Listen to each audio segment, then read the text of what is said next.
Hi, welcome to the Money Morning Podcast. Today I talk to Andreas Kroell of De.Mem. Now, De.Mem is an ASX listed water purification company that importantly does things in a decentralized way. They've recently made an acquisition in WA, which has a number of contacts in the mining space. I then follow that conversation up with Selva. Selva is our in-house renewable energy expert, and she runs the New Energy Investor publication. Now, the New Energy Investor publication tips companies around the world doing exciting things in energy. So definitely stick around for the rest of that conversation. First of all, I've got Andreas Kroell here. He's the CEO of De.Mem, which is an ASX listed company. Now, Andreas, how are you today? Yeah, very good. Good day to you. Hello. Great to hear, Andreas. So many of our listeners may not have heard of your company, but I've followed your company for a couple years now. So for my first question, I'd just like to ask you, could you give us a broad overview of De.Mem's operations, the specifics of what nanofiltration membrane technology is, and then what are some of the advantages of De.Mem's technology? Yeah, so at the first place, our business model is not to sell off just the technology or just the membrane. So our business model is to sell a complete solution to the customer. So we integrate our technologies, our membranes, into a turnkey solution, which is typically a containerized water or wastewater treatment system. So that being said, just to help people a little bit better to understand our model a little bit better, we kind of use our membranes, our IP, our technology as the competitive edge in these containerized systems. You can envision that a little bit as the Intel Inside, the actual nanofiltration membrane, which the IP is owned by us. The technology is manufactured in our plant in Singapore. It goes into our systems as the key component to give us that little advantage over customers, over competitors, to give us that little something that our competitors don't have. And the next step, to go a bit more into the details. So what the membrane actually does is it filters out contaminants. A membrane is a porous structure. It's a microporous structure, tiny little pores that let water molecules pass through. But then everything that's bigger than these pores, contaminants like, for example, organics, bacteria, viruses, all kinds of solids, chemicals, and so on, they cannot pass through these tiny pores. They get rejected, they get filtered out. And then with the nanofiltration membrane, we are very special in a way that there is hardly anybody else in the industry who can make the pores that small for this particular membrane configuration, which is a hollow fiber membrane that runs under low pressure and low energy consumption. So we are among the only ones in the industry which can make the pores that small. And that very similar to a sieve, the smaller the pores, the better the quality of the filtration. That gives us very high quality of filtration at low energy consumption. And I hope that this summarizes in simple words where we fit into the industry with that particular nanofiltration membrane. It's a special technology. There's hardly anyone else in the industry which has this particular IP. That being said, we started on the Australian Stock Exchange about 4 years ago in the meantime. Over the years, we've expanded our portfolio of membrane technologies. That is important because water treatment, the water industry is very diverse. You are dealing with a lot of different types of contaminants. You find many different technologies in the industry. And typical for all these different technologies, they all have their sweet spots. So to be able to expand our addressable market, which is $1 billion market, there is no doubt about that. Over the years, we've added other technology families into our portfolio. mostly actually self-developed by our team in Singapore. So for most of these technologies, the IP is owned by De.Mem. So beyond, in very quick words, beyond the nanofiltration membrane, we have another group of technologies which is called ultrafiltration in our portfolio. The difference to nanofiltration is that the pores are slightly larger. That increases the volumes, the flow of water through that membrane. That's a second technology family. A third one is around a forward osmosis membrane, which is used for concentration dewatering applications, for example, for the concentration of beverages like fruit juice. We have more in the pipeline. And so over the years, we've built a broad technology of membrane technologies, which addresses like a pretty big market in terms of dollars.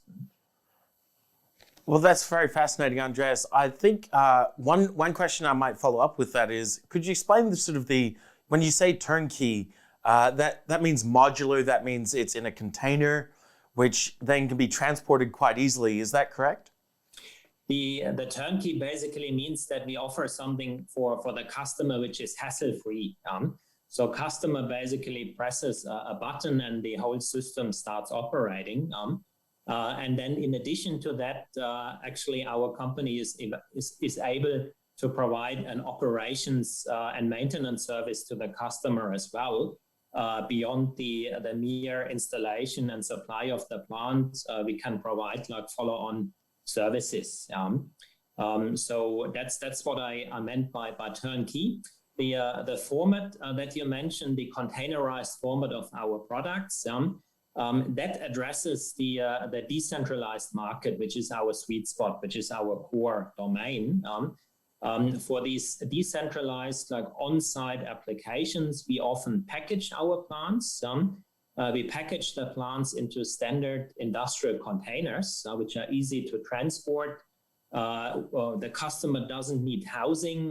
They typically don't need a building for these containers. They just need to find a proper spot on their site.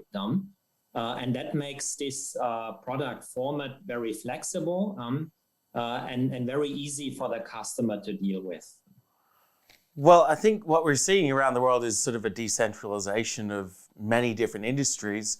I believe you have some arrangements with the mining industry, and sort of, I guess maybe you could talk a little bit about what De.Mem does for that particular industry. I think people might be interested in that.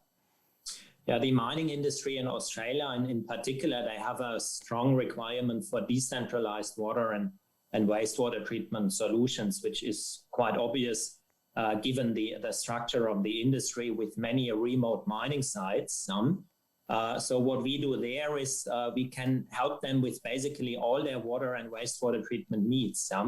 That starts with the provision of drinking water, which is taken from the ground through boreholes and then purified, converted into drinking water quality through our containerized systems for the mining camps, for the housing, for the accommodation. We also provide solutions for the treatment of the sewage from the accommodation villages. That's a big part of our work. But then we also provide solutions for water requirements for the actual mining operations. Also, obviously, solutions that deal with the often highly acidic waste that's remaining from the mining operations. So we provide a complete package for mining sites, and if required, if the customer likes that, also based on a service-based business model.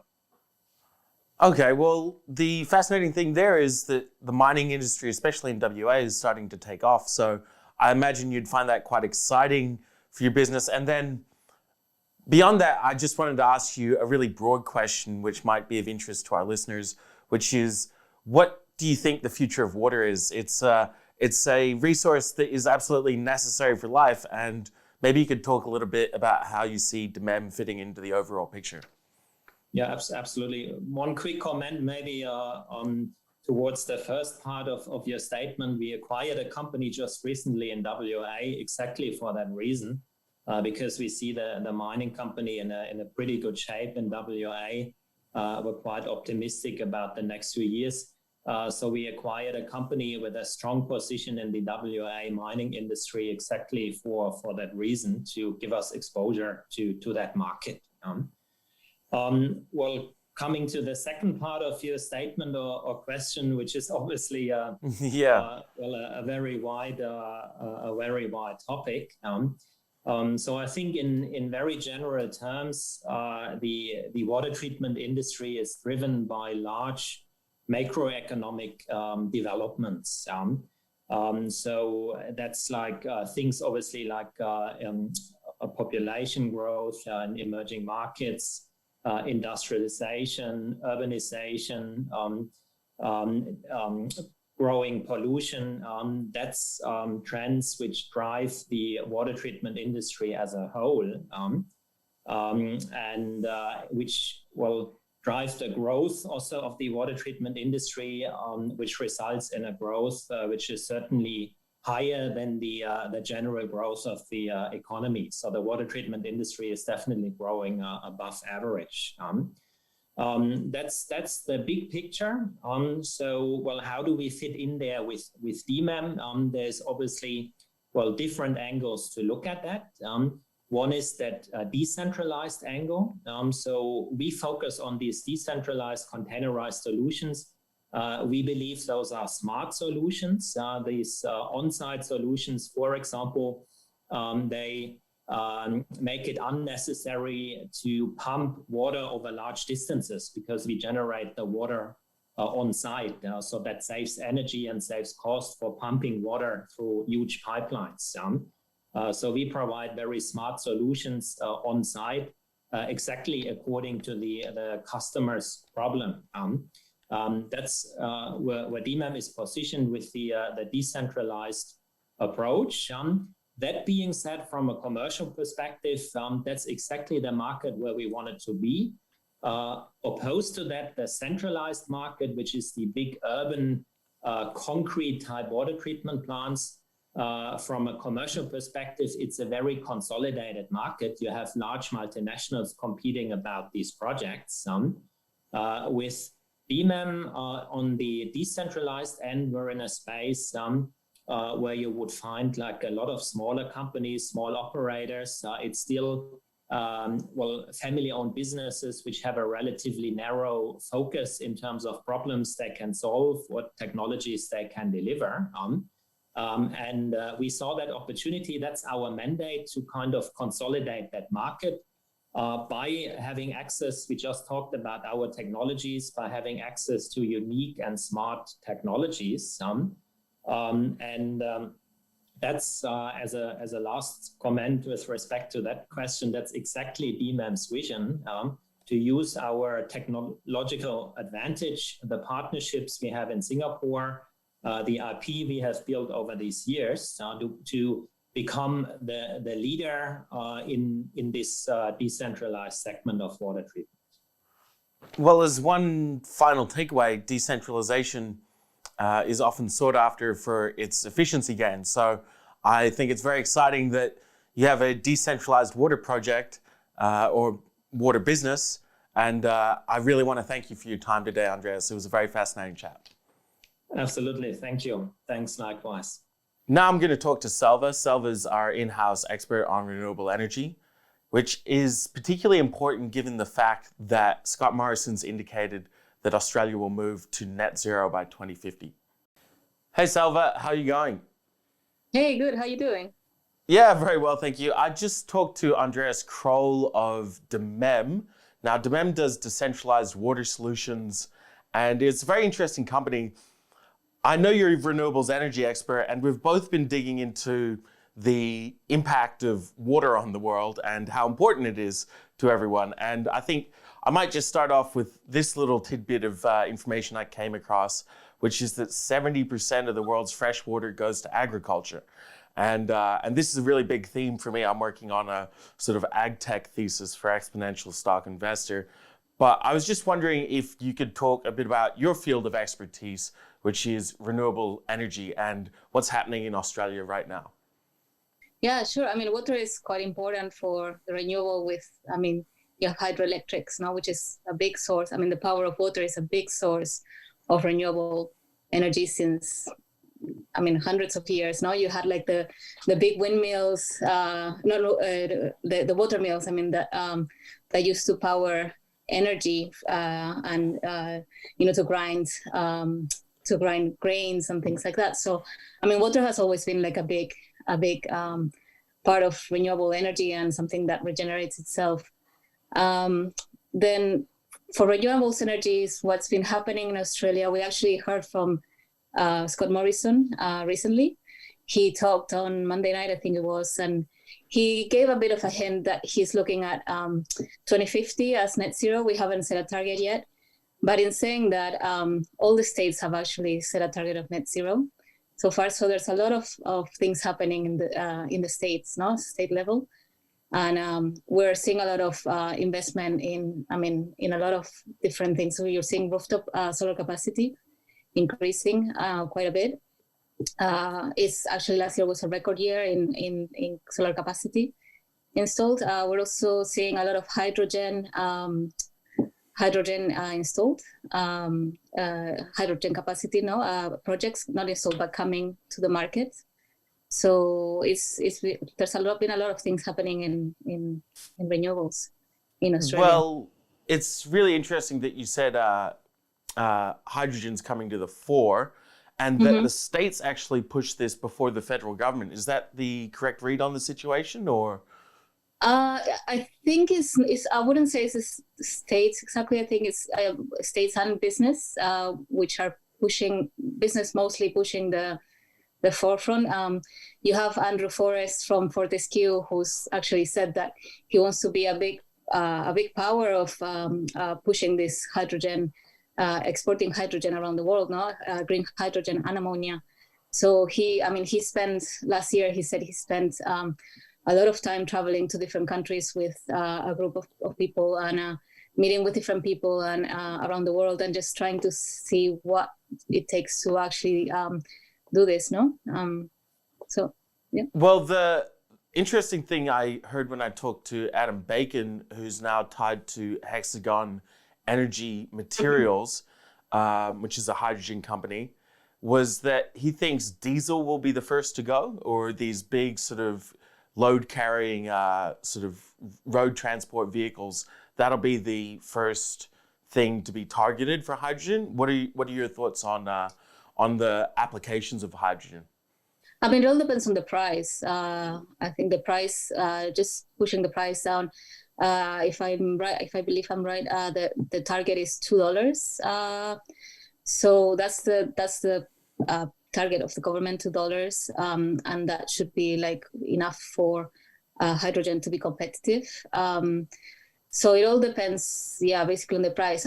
Hydrogen you would use for areas in the economy that are hard to decarbonize. So, airplanes, any sector of economy that is really like trucks, and things that even for, Japan is actually doing a lot of work with hydrogen and vehicles.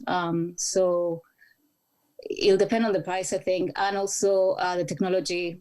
Transport would be one of the big things that will need to happen. No, I think it's going to take a little while, but I think it's something that's happening really, really quickly. Like you have even countries that are known oil producers, like Saudi Arabia. They're creating this big city called NEOM, and one of the biggest hydrogen projects are there. So you're starting to see a lot of countries, Germany, Chile, Australia is also a contender. So you're starting to see a lot of investment on hydrogen, and it'll depend on the technology, on the price. So who's the first mover? Well, I think you've actually tipped some hydrogen companies in your product, and we've also done so in Exponential Stock Investor. We won't give those away, but I guess I want to ask you, what are you seeing across your portfolio? Are there any sort of new trends emerging? And what do you think are the real sort of most exciting things going on in renewables at the moment? I think the two things that, especially for Australia, that are the most exciting things are green hydrogen is one of them. And the other area is battery storage, which for Australia is like a really interesting area just because we have metals, minerals, like we have a lot of mining that are basic materials for this for the storage, for creating storage. And so I think that will be those are the two areas where we should be looking, and the big areas for Australia as opportunity.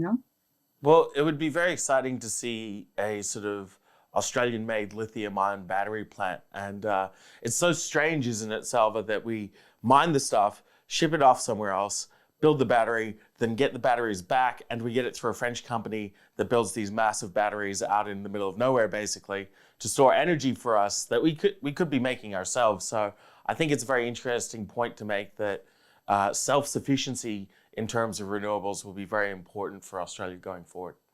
Yeah, and just having less supply chain that is closer to home, maybe that would be quite interesting.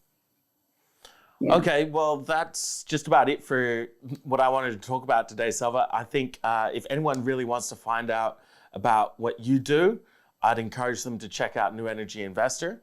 It's a very cool product, and it digs into a lot of stuff that you might not hear anywhere else. So we'll provide a link for that for people in the description below. And thank you so much for your time today, Selva. Thank you. Well, that was a great chat with Andreas and Selva. There's a lot of interesting things happening in water and renewables at the moment. If you want to learn more about Selva's publication, New Energy Investor, it's a really exciting publication. You can find the information in the description. And I hope you have a great week, and you'll hear from me soon. Bye.